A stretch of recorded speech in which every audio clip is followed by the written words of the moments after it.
Turns out I am the vicious villain, the utterly pathetic cannon fodder kind who ends up dumped into the freezing waters of the Hudson River to feed the fish. I blinked my vision, coming into sudden, terrifying focus. The heavy crystal glass in my trembling hand felt like a ticking time bomb. Thick, creamy milk sloshed gently against the rim. Oh right, the plot. My so-called family, the prestigious and ruthless Hayes clan, had just shoved me into the penthouse suite of the Waldorf Astoria in Manhattan. My mission was to hand this glass of spiked milk to the man sitting across the room. I slowly lifted my gaze. Alexander Sterling, the alpha of alphas, the undisputed crown prince of New York's financial empire. He was lounging on a velvet armchair, a half-empty tumbler of whiskey in his hand, looking at me with eyes so cold they could freeze hell over. His pheromones, a chilling mix of winter pine and ozone, filled the massive suite, making my omega instincts scream in absolute submission. According to the original script that had just awakened in my brain, I was supposed to force this aphrodisiac-laced milk on him, act like a shameless seducer, and trap him.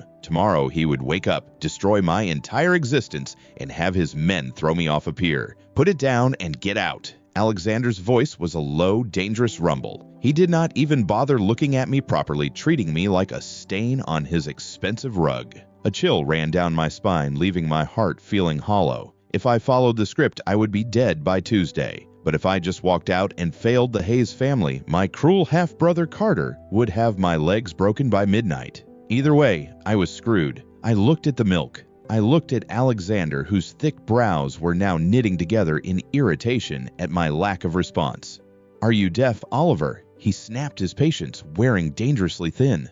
I said, "Leave." "No, sir, just really thirsty," I blurted out. And then, before my brain could catch up with my suicidal mouth, I lifted the crystal glass and chugged the entire thing. The milk was sweet, but it burned down my throat like liquid fire. Alexander paused his whiskey glass, halting halfway to his lips. For the first time, his detached expression cracked, replaced by genuine utter bewilderment. He stared at me as if I had just grown a second head. "What the hell are you doing?" "Milk is good for the bones," I choked out, slamming the empty glass onto the mahogany table. Almost instantly, a wave of unnatural scorching heat flared deep in my gut. The aphrodisiac. It was top-tier, fast-acting black market stuff. My knees wobbled, and a sweet, sickening scent of vanilla and burnt sugar, my own distressed pheromones, started to leak into the room. "I will be taking my leave now.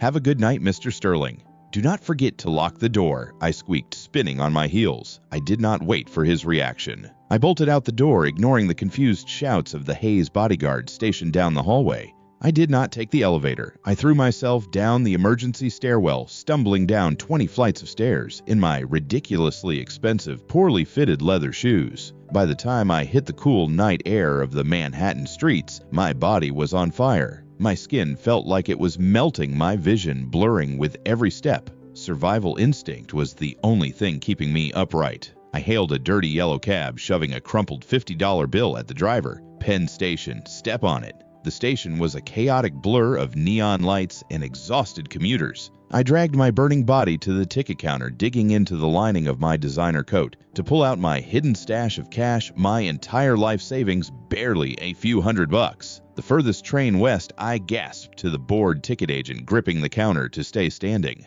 "Right now.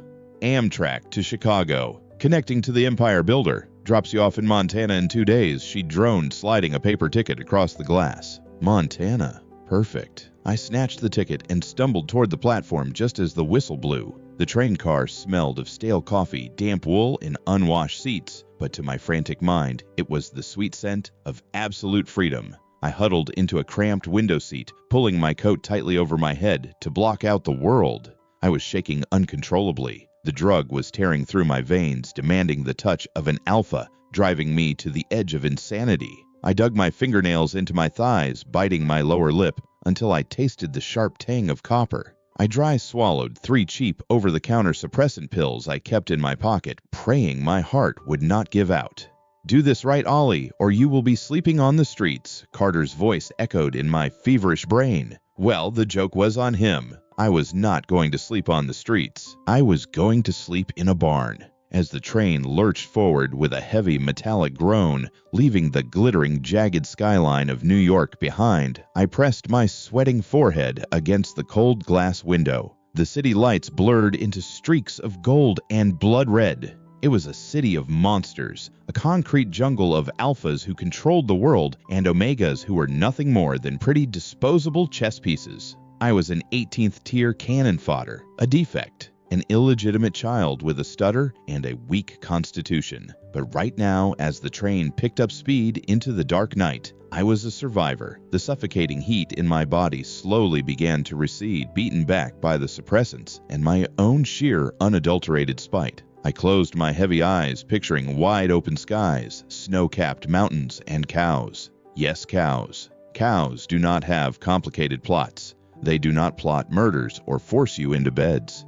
They just eat grass and low softly. Goodbye, New York. Goodbye. I whispered into the empty, rattling carriage. Hello, Montana. I would rather be a dirt-poor cowboy shoveling manure for the rest of my miserable life than spend one more second in a story where I was destined to die. 3 years. That is how long it took for the scent of winter pine and ozone to finally fade from my nightmares, replaced entirely by the grounding, earthy aroma of wet hay and cow manure. Life in Montana was a freezing, back-breaking kind of paradise. I had traded my tailored suits for heavy flannel insulated boots and a beanie that permanently flattened my hair. I was no longer Oliver Hayes, the defective omega of a ruthless New York family. I was just Ollie, the clumsy but enthusiastic farmhand at the Whispering Pines Dairy Farm. I shoveled snow-hauled feed and had formed a deep emotional bond with a heavily pregnant Holstein cow named Betsy.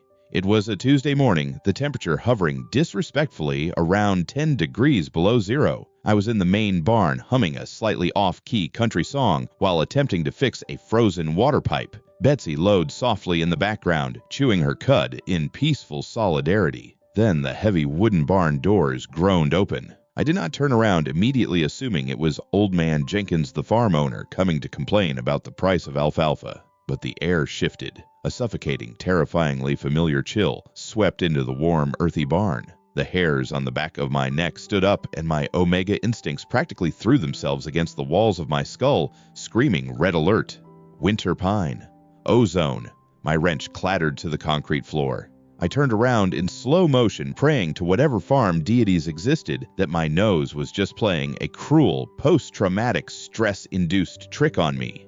It was not. Standing in the center of the barn, looking completely and utterly out of place amidst the hay bales and cow dung, was Alexander Sterling. He was flanked by 3 massive men in black suits, but Alexander himself was the true anomaly. He wore a dark, impeccably tailored cashmere overcoat over a 3-piece suit that probably cost more than this entire barn. His leather shoes were already accumulating a dusting of frost and hay. He looked exactly the same. Cold, majestic, and completely terrifying. The undisputed alpha predator searched the perimeter. Alexander ordered his men, his low baritone cutting through the quiet barn. The previous owner said the staff should be His piercing gray eyes locked onto me. I froze. I was wearing a mud-stained jacket, a ridiculous beanie, and I had a smudge of motor oil across my cheek. But the recognition in his eyes was instantaneous. The temperature in the room seemed to plummet another 20 degrees.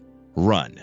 My brain fired the single command and my legs obeyed. I dove to the right, aiming for the side exit behind Betsy's stall. I did not even make it 3 steps. Alexander was impossibly fast. Before I could even register his movement, a large gloved hand clamped down on my wrist with the force of a steel vise. The grip was inescapable, dragging me to a harsh halt. I clamped my mouth shut, terrified that if I opened it, I would either start sobbing or vomiting. I just stared at him with wide, panic-stricken eyes. Alexander pulled me a fraction closer, his tall frame looming over me. He opened his mouth, likely to deliver my death sentence. But before he could speak, his expression suddenly contorted. He flinched his head, snapping back slightly, as if he had been physically struck. I thought to myself in a panic that he had found me, and was going to kill me. I wondered if this ruthless capitalist vampire tracked me across the country just to chop me into little pieces and feed me to his dogs, and I desperately begged Betsy to save her daddy and kick him in the shins. Alexander's eyes widened in sheer bewilderment. He looked at my mouth, which was firmly pressed into a thin, trembling line. Then he looked at his hand, which was gripping my wrist. "What did you just say?" he demanded, his voice dropping an octave. I shook my head frantically, not daring to utter a single syllable. I thought to myself that I did not say anything and wondered why he was staring at me like that, asking if he was trying to decide which limb to break first, and swore to myself that if he touched my legs, I would bite his incredibly expensive nose off. Alexander blinked, a flicker of shock breaking through his icy facade. He slowly released my wrist. The moment his hand left my skin, the intense probing look in his eyes dulled slightly. He frowned, taking a half step back, then abruptly reached out and grabbed my bare chin with his warm, ungloved fingers. I panicked and thought he was trying to snap my neck, begging for help as I imagined a murder in the cow barn. Alexander exhaled a sharp, disbelieving breath. He dropped his hand again, staring at me as if I were a ghost or a highly classified government experiment. He had heard it. I did not know how, and neither did he, but the realization was dawning in his sharp eyes. When he touched me, he could hear the chaotic, screaming mess of my inner thoughts. Instead of looking disgusted, a strange, calculating glint appeared in his gray eyes. The predatory aura around him shifted into something far more dangerous: curiosity. "Oliver," he said, testing the name on his tongue. "It is Ollie now," I croaked, my voice cracking embarrassingly. "Ollie," he corrected smoothly, taking a step closer, crowding my space. "It seems we have some unfinished business. You drugged me, humiliated my family's security, and ran away with a debt." "A very large debt." I stammered that I could pay him back, maybe $10 a week, and insisted I was good for it, backing up until my spine hit the wooden railing of Betsy's stall. "I do not want your $10, Ollie," Alexander said softly, reaching out to brush a stray piece of hay from my shoulder. He deliberately let his fingers linger on the crook of my neck. In my head, I screamed at him not to touch me and threatened to call the cops or the Cow Protection Agency, calling him an evil, suit-wearing demon. A faint, almost imperceptible smirk tugged at the corner of Alexander's mouth as my internal screaming echoed in his mind. "I just bought this farm," he announced, casually pulling his hand back, "which means I am your new employer. You will work off your debt directly under me. Consider yourself my new personal assistant. You live in the main house starting tonight."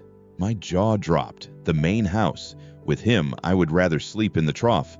"Do we have an understanding?" he asked, his tone leaving absolutely no room for negotiation. I swallowed the lump of sheer terror in my throat. I lowered my head, staring at his frost-covered designer shoes, and forced a stiff 90-degree bow. "Yes, Mr. Sterling."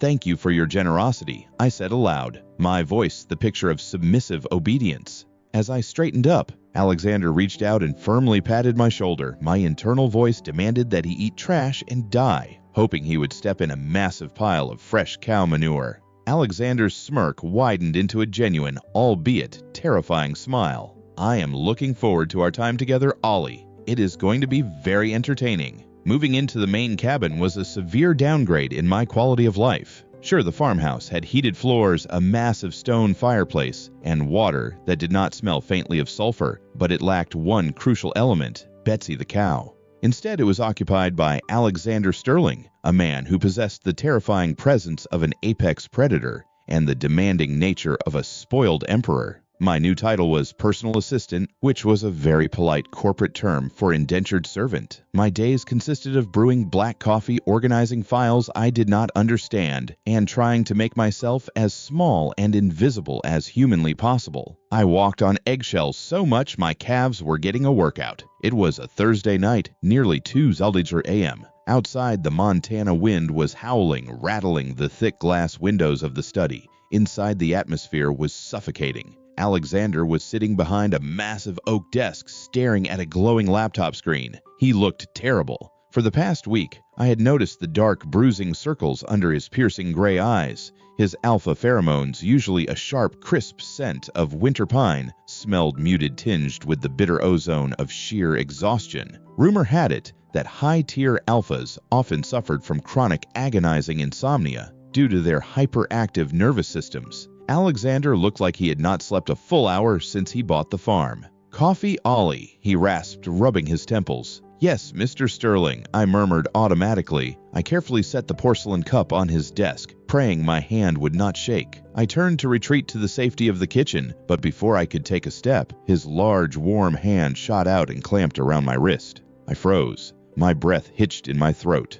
My mind raced with panic, thinking I had made the coffee too bitter or that he was going to drown me in the espresso machine, and wondered if he finally decided my organs were worth more on the black market than my secretarial skills. Alexander let out a long, heavy sigh. He did not yell. He did not reach for a weapon. Instead, he simply rested his forehead against my arm, his grip on my wrist firm but surprisingly gentle. I wondered what he was doing and if he was smelling my arm, questioning if I had stepped in cow manure again. I silently prayed to the Heavenly Father of all farm animals to strike him with lightning before he bit me. To combat the rising panic, my brain defaulted to its ultimate defense mechanism, chaotic distraction. If I was going to die, I would not think about dying. I stared at the ceiling and started mentally reciting the recipe for optimal dairy cow winter feed, wondering if the price of alfalfa went up again, thinking about how old man Jenkins said it was $50 a bale and how I could grow it myself if the ground was not frozen solid. Then I heard it, a soft rhythmic sound. I slowly looked down. Alexander's eyes were completely closed. His breathing had evened out, his chest rising and falling in a deep, steady rhythm. The terrifying, ruthless alpha was sound asleep. He was using my forearm as a pillow, holding onto my wrist like a lifeline. I thought in disbelief that he was asleep to a mental podcast about cow feed. That night marked the beginning of the most bizarre dynamic in the history of employer-employee relationships. Alexander had discovered his cure. My internal chaotic monologues were his personal white noise machine. The constant mundane stream of my thoughts completely drowned out the hyper-vigilant static of his alpha instincts, allowing his exhausted brain to finally shut down. Suddenly, he was touching me all the time. It was never sexual, but it was incredibly frequent and completely inescapable. If we were in the truck driving to town, his hand would casually rest on the back of my neck. I would panic internally, wondering if he was going to snap my spine before aggressively singing a country song in my head to distract myself. Within 10 minutes, he would be dozing in the passenger seat. If I was cooking dinner, he would stand right behind me, his chin resting heavily on my shoulder, his arms loosely wrapping around my waist. My brain would scream that he was going to push my face into the boiling pasta water, followed immediately by a mental critique of the local grocery store prices. He would fall asleep standing up. I realized he was addicted. And because he was a ruthless capitalist, he knew he had to keep his machine well oiled. The bribes started in the 3rd week. First, my lumpy mattress was magically replaced with a custom-made memory foam bed that cost more than my life. Then, it was the food. He stopped making me cook and started having extravagant meals flown in from the city. One evening, we were sitting on the plush living room rug in front of the fireplace. Between us sat a massive, ridiculously expensive meat lover's pizza. Alexander was leaning against the sofa, his eyes closed, his fingers lazily tracing the knuckles of my left hand. I thought that this was the best thing I had ever put in my mouth, and if Carter saw me eating this, he would have an aneurysm, which would be good, because I hoped he choked on a dry baguette. "Keep eating, Ollie." Alexander murmured, his voice a gravelly, sleep-heavy rumble. His thumb stroked the pulse point on my wrist. "Think about the pizza. It is very soothing." I paused mid-chew, looking at his relaxed, handsome face, illuminated by the flickering firelight. The sharp, cruel lines of the billionaire CEO were gone, replaced by something entirely human and deeply vulnerable. For the first time in 3 years, the suffocating knot of fear in my chest loosened. I was not just a defective Omega waiting to be slaughtered anymore. I was a human sleep aid who got paid in premium pizza and memory foam. I looked at his hand holding mine. It was warm, safe. I thought softly that he was an absolute weirdo. A tiny, lazy smile ghosted across his lips in his half-sleep. My heart, completely unprompted, and without my permission, did a stupid, terrifying little flutter. Oh no. Winter in Montana did not just arrive. It kicked the front door down and declared war. A massive blizzard had rolled in, burying the Whispering Pines dairy farm under 2 feet of snow. I was in the secondary barn, bundled up like a heavily insulated marshmallow, frantically trying to secure the loose latch on the heavy wooden doors. Life had been impossibly good lately. I was eating 3 square meals a day, sleeping on a cloud-like mattress, and my terrifying billionaire boss had morphed into an overly tactile, aggressively generous roommate. I had almost allowed myself to forget who I really was. Then the universe decided to remind me. Through the howling wind, the sound of heavy engines cut through the quiet isolation of the farm. Two sleek black SUVs, completely unsuited for the Montana terrain, skidded into the snow-covered courtyard. My heart dropped into my stomach. Those were not local trucks. The doors swung open and 3 men stepped out. The man in the center was bundled in a ridiculously expensive fur-lined coat, his face twisted in a sneer of pure disgust as he looked at the manure-stained snow. Carter Hayes, my half-brother, the nightmare of my past life, and the harbinger of my supposed doom. The wooden barn door slipped from my numb fingers, slamming open with a loud banging sound. Carter's head snapped toward the noise. A cruel, triumphant smile spread across his face. Well, well, look at the little pig playing in the mud. Carter sneered, stepping into the barn, his bodyguards flanking him. The stench of his alpha pheromones, a nauseating peppery scent, clashed violently with the earthy smell of the barn, making my omega instincts recoil in sheer terror. I backed up my boots, slipping on the hay.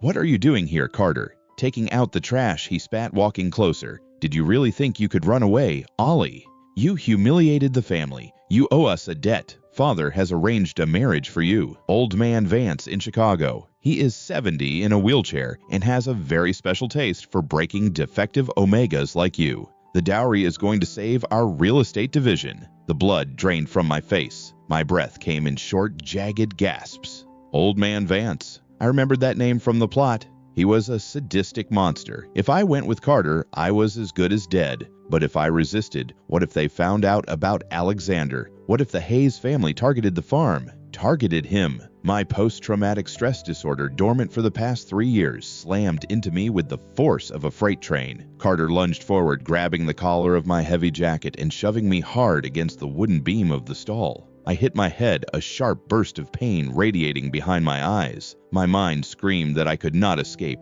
and I was spiraling into a chaotic, suffocating dark hole. I felt like a plot device, a cannon fodder, a curse to everyone around me. I thought that if Carter saw Alexander, he would drag the Sterling Empire into this mess. I felt like I would ruin everything and that I should not be here, perhaps throwing myself into the frozen lake out back because it was better if I just died. I believed no one needed a defective piece of trash like me, and I just wanted it to stop. My emotional frequency was practically vibrating with despair, emitting a silent, deafening alarm. Suddenly, the barn doors did not just open, they were violently shattered inward. The air in the barn instantly froze. A suffocating, terrifying wave of winter pine and ozone flooded the space, so heavy and aggressively dominant that Carter's peppery scent was instantly crushed into nothingness. I barely had time to blink before a dark blur moved past me. Alexander did not speak. He did not issue a warning.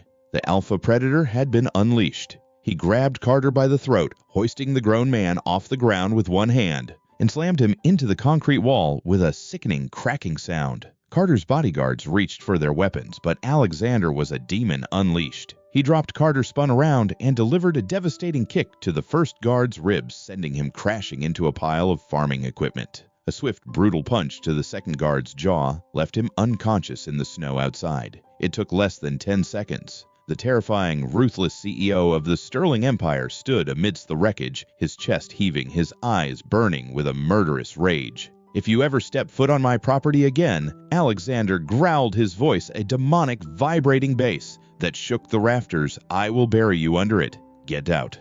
Carter, coughing up blood and clutching his chest, scrambled backward in sheer terror. He did not say a word. He and his groaning men dragged themselves into their SUVs and sped off blindly into the blizzard. The barn fell dead silent, save for the howling wind outside. I was slumped against the wooden beam, my whole body shaking like a leaf in a hurricane. Tears I did not even know I was shedding were freezing on my cheeks. The dark, suicidal thoughts were still swirling aggressively in my panicked brain. Alexander turned to me, the murderous rage in his eyes instantly fractured. He closed the distance between us in 2 long strides, dropping to his knees in the hay, and pulled me fiercely into his chest. The moment his large, warm hands clamped down on my trembling shoulders, a violent shudder ripped through him. He gasped, his eyes widening as the full, unfiltered force of my mental breakdown hit him like a physical blow. He felt my despair. He heard my desperate plan to drown myself in the lake just to protect him. Alexander's grip on me tightened until it almost hurt. He buried his face in the crook of my neck, inhaling my distressed pheromones, his own scent wrapping around me like a protective shield. Then, unable to hold it back, he pulled back slightly, grabbed my face with both hands, and yelled, his voice cracking with raw, unadulterated panic.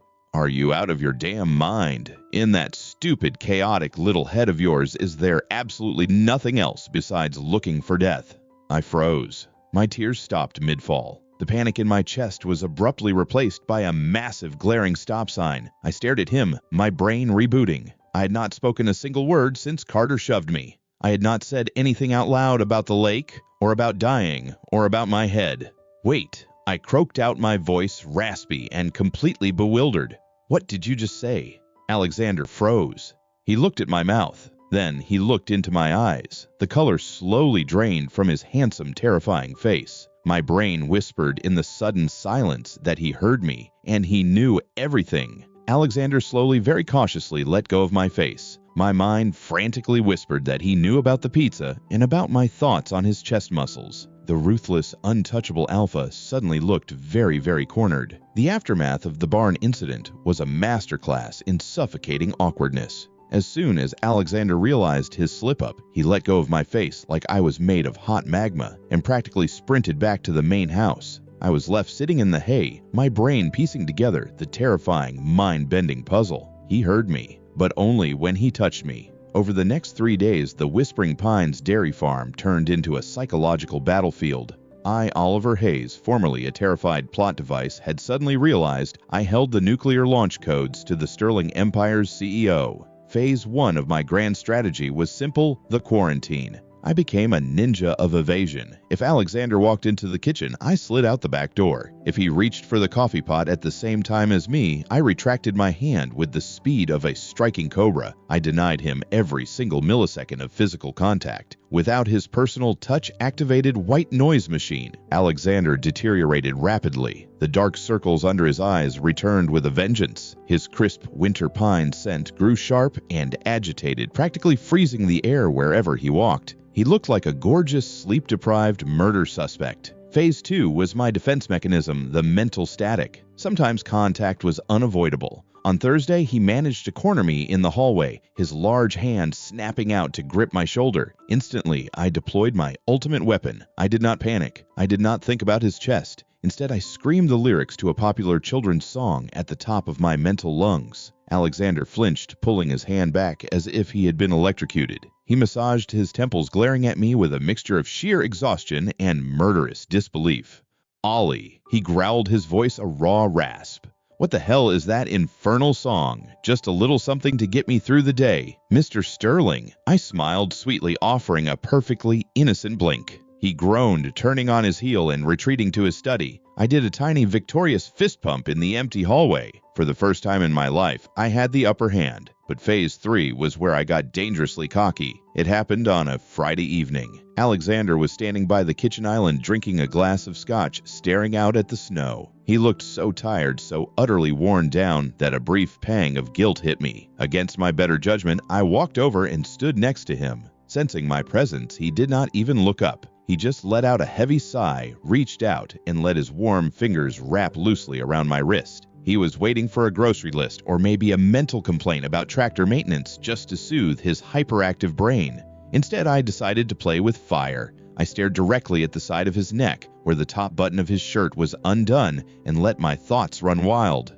I thought about how good he smelled like pine and expensive whiskey, and wondered how hot his skin ran. I marveled at his massive hands and thought that if he pinned me against the kitchen counter, I would not even be able to move. I kind of wanted him to bite my neck, and I mused about how broad his chest was and how I wanted to trace those veins with my tongue. Alexander froze. The glass of scotch slipped from his fingers, shattering against the marble counter with a loud sound. He stumbled backward, hitting the refrigerator. His chest was heaving, his eyes wide and completely blown out, staring at me like I had just transformed into a mythical beast. A fierce dark flush crept up his neck, turning the tips of his ears a violent shade of red. The untouchable, ruthless alpha was practically hyperventilating, completely short-circuited by the sheer audacity of my mental thirst. Oliver, he choked out, his voice cracking entirely. Yes, sir. Did you drop your glass? I asked, innocently fighting the massive, triumphant smirk threatening to break across my face. He did not answer. He could not. He looked at my wrist, then at my mouth, swallowed hard, and literally fled the kitchen. I leaned against the counter and laughed until my ribs hurt, telling myself to take that, you capitalist vampire. But my victory was short-lived. I had underestimated the instinctual drive of a sleep-deprived, deeply frustrated alpha. At 2:00 a.m., my bedroom door clicked with a sharp sound. I sat up, clutching the duvet to my chest. The room was dark, but the heavy, ozone-laced pheromones immediately told me who it was. Alexander stepped into the room, locking the door behind him with a sharp sound. He did not look flustered anymore. He looked dangerous. The predator was back. He crossed the room in 3 long strides. Before I could scramble away, he was on the bed, his large frame caging me against the headboard. He did not grab my wrist or touch my shoulder. Instead, his hand slammed into the mattress on either side of my head, trapping me completely without making direct skin-to-skin contact. My heart hammered against my ribs. I opened my mouth to speak, to apologize, to sing a children's song, but he cut me off. Stop, Alexander commanded, his voice a low, vibrating rumble in the dark. Do not sing. Do not hide behind jokes. And for God's sake, stop tormenting me in your head. I do not know what you're talking about. I stammered, my bravado evaporating under his intense, predatory gaze. He leaned in closer. His breath was warm against my cheek. You think this is a game, Ollie? You think it is funny to lock me out, to tease me, and watch me lose my mind? But you do not understand. He slowly raised one hand, hesitating for a fraction of a second before gently pressing his palm against my racing heart, right over my cotton t-shirt. The heat of his touch seared through the fabric. My brain whispered frantically that he was going to kill me and had finally snapped. No, Alexander said out loud, answering my thought instantly. His thumb brushed against my collarbone. His gray eyes, glowing faintly in the dim light, were filled with a raw, agonizing vulnerability that made my breath catch. I am not going to hurt you. I'm just going out of my mind, Oliver, because it is not just the silence I need to sleep anymore. He leaned his forehead against mine, his voice dropping to a desperate, ragged whisper. It is you. I just need you. The aftermath of Alexander's midnight confession was a terrifyingly domestic shift. The ruthless billionaire did not leave my room that night. He simply pulled the duvet over us, wrapped his massive arms around my waist, and slept like the dead for 12 straight hours. For the first time, I did not need to mentally recite tractor manuals to knock him out. My physical presence was enough. I thought we had finally reached the happily ever after part of the script, but I forgot that my biological family, the Hayes clan, were the stubborn cockroaches of New York's high society. It started on a Tuesday morning. I was in the kitchen casually attempting to flip a pancake when 3 black news vans parked aggressively at the edge of the property line. My phone, which Alexander had recently bought for me, buzzed with a news alert. Scandal Sterling CEO harbors defective Omega. Is the billionaire losing his mind? I clicked the article, my blood running cold. Carter had not just licked his wounds and retreated. He had leaked my location and my so-called impure status to the press, spinning a wild narrative that Alexander had kidnapped me to sabotage the Hayes family's business alliances. The article painted me as a manipulative, defective homewrecker, and Alexander as an unhinged alpha, unfit to lead the Sterling Empire. Alexander walked into the kitchen, his phone pressed to his ear, his aura radiating pure, icy murder. Call the legal team. Draft a cease and desist. If any of those bottom-feeding reporters step a toe on my land, I want them arrested for trespassing. He snarled into the receiver before hanging up. He looked at me, his expression softening instantly. He walked over, reaching out to touch my arm to check my mental state, but I instinctively stepped back. He froze, a flash of hurt crossing his gray eyes. Ollie, you do not have to hide. I will handle them. I will crush Carter so thoroughly he will not be able to buy a cup of coffee in Manhattan. No, I said, my voice surprisingly steady. I looked out the window at the flashing cameras beyond the gate. For 3 years, I had run. I had hidden behind cows, behind winter coats, and ultimately behind Alexander, but I was not just a terrified plot device anymore. I knew the soil pH of this farm, I knew exactly how much alfalfa cost, and I knew with absolute certainty that I was not going to let my toxic family ruin the man who had given me a home. "Ollie, what are you doing?" Alexander asked, panic edging into his voice as I marched to the mudroom and yanked on my heavy winter boots and my thickest flannel jacket. "I'm going to work Mr. Sterling," I said, grabbing a pitchfork from the corner. Not as a weapon, just as an aesthetic choice. It really tied the angry farmer look together. I marched out the front door, the crunch of snow loud beneath my boots. Alexander was right on my heels, flanked by his security, but he did not stop me. As I approached the gate, the reporters went into a frenzy, shoving microphones through the wrought iron bars. "Oliver Hayes, is it true you were forced here? Are the rumors about your defective pheromones true? Is Alexander Sterling manipulating you?" I stopped a foot away from the gate. I did not flinch. I did not stutter. I leaned on my pitchfork and leveled them with a glare that I had spent months practicing on stubborn mules. "My name is Ollie." I projected my voice clear and ringing in the crisp winter air. "I'm not a hostage. I am the manager of the Whispering Pines dairy farm. I moved to Montana by my own choice to escape a family that treats humans like commodities. Alexander Sterling did not kidnap me. He gave me a job, respect, and a home." The reporters fell momentarily silent, stunned by the absolute lack of victimhood in my tone. "If Carter Hayes has a problem with my employment," I continued, offering a sharp, cold smile, "tell him to come shovel manure with me, and we can talk it out. Until then, get off our property." I turned on my heel and walked back. I did not need to look over my shoulder to know the security team was already dispersing the bewildered press. Alexander was waiting for me halfway up the path. The murderous rage had vanished from his face, replaced by a look of profound, overwhelming awe. He did not say a word. He just grabbed my hand, dragging me past the main house, past the barns, all the way to the sprawling back pasture where the snow remained untouched, glowing gold and pink under the setting Montana sun. The silence between us was heavy, charged with an electric tension that made my heart hammer against my ribs. He stopped near the wooden fence, turning to face me. He was still holding my hand. His skin was warm, and I knew his mind was currently being flooded by the chaotic tsunami of my thoughts. I thought to myself about how I actually yelled at the press, which was so cool, but wondered if I looked ugly or if my beanie was on straight. I hoped Carter would choke on the broadcast. Alexander was staring at me. He looked so handsome in the sunset, and I really wanted to kiss him. I loved him so much it actually hurt my chest. Alexander inhaled sharply, his pupils dilating. Then he did the unthinkable.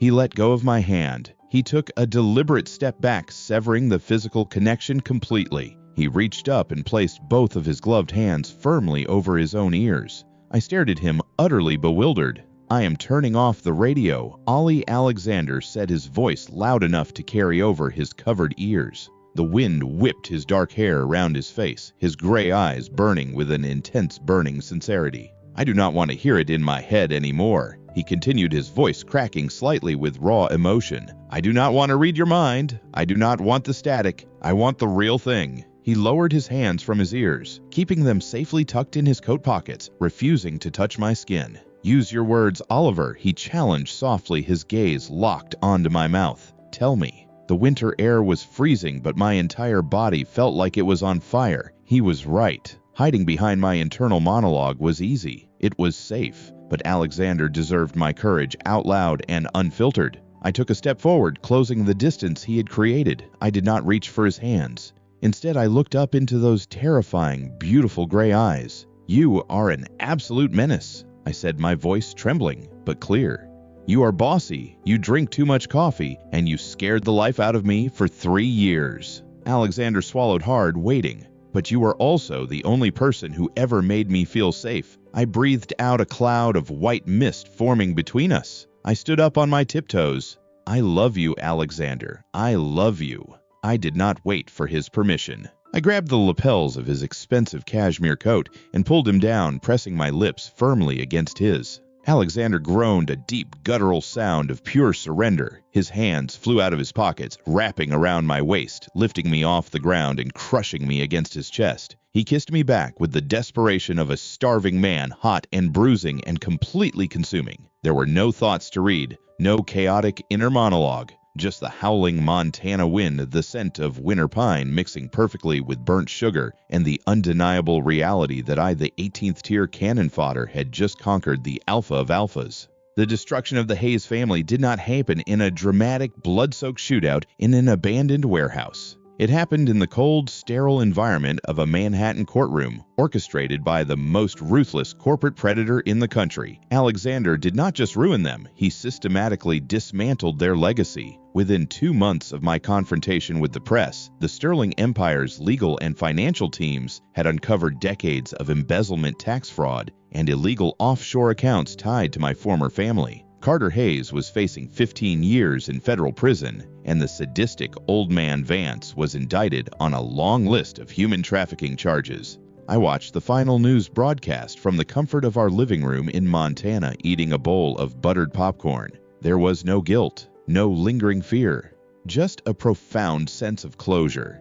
The plot of that original twisted novel was officially dead and buried. Spring had finally arrived at the Whispering Pines dairy farm. The suffocating snow had melted, revealing miles of vibrant, rolling green pastures. The air smelled of wet earth, blooming wildflowers, and of course, cow manure. It was a beautiful Tuesday morning, and I was leaning against the wooden fence of the main paddock, holding a mug of hot coffee, witnessing the greatest comedic spectacle of my entire life. Alexander Sterling, the terrifying alpha of alphas, the man who had single-handedly toppled a real estate dynasty, was currently engaged in a tense psychological standoff with Betsy the cow. I bought this farm, which means I technically own your milk, Alexander said, his low, vibrating baritone completely wasted on the bovine. I expect cooperation, Betsy. He was wearing a dark, bespoke button-down shirt with the sleeves rolled up, revealing his heavily muscled forearms, paired with dark jeans that probably cost more than my entire first year's salary. And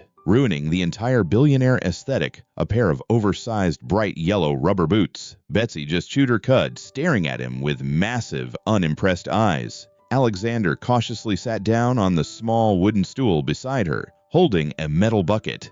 He reached out with his large, aristocratic hands. "All right, let us get this over with."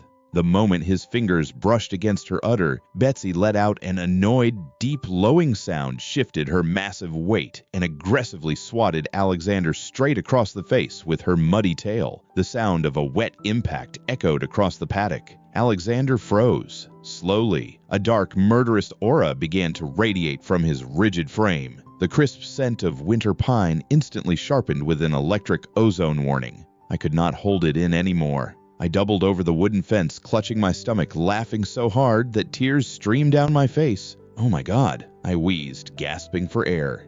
She just rejected a billionaire. Betsy is a comrade down with capitalism." Alexander slowly wiped a streak of dried mud from his sharp cheekbone. He stood up, abandoning the bucket, and leveled a lethal glare at the cow before turning his sights on me. The predator had locked onto a new, much softer target. He vaulted over the wooden fence with effortless, terrifying grace. Before I could even attempt to run, he caught me around the waist, pulling my back flush against his broad chest.